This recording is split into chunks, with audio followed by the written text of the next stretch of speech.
படத்திலே பூ இருந்தால் வாழ்க்கை முடிந்தது என்று பொருள்.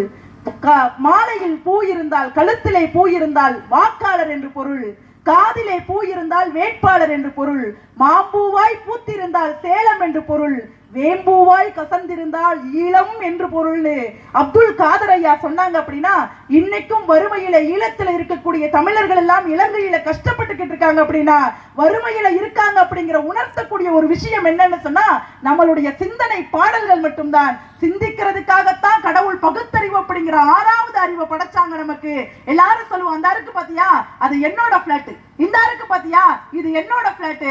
அந்த மண்ணு சொல்லுவாங்க நம்மளை பார்த்து, உன் தாத்தனும் எனக்குள்ளதான் பிளாட், உங்க அப்பனும் எனக்குள்ளதான் பிளாட், நாளைக்கு நீயும் எனக்குள்ளதான் பிளாட்னு சொன்னா அப்படின்னா வாழ்க்கையில சிந்தனை மட்டும்தான் வாழ்க்கையை முன்னேற்றி கொண்டு வரும் அப்படிங்கிறத சொல்றதுக்காகத்தான் நாங்க வந்திருக்கோம் அப்படிங்கிறத சொல்லிக்கிட்டு வாய்ப்பு தந்த அத்துணை நல்ல உள்ளங்களுக்கும் நன்றி கூறி விடைபெறுகிறேன். நன்றி, வணக்கம், ஜெய் ஹிந்த்.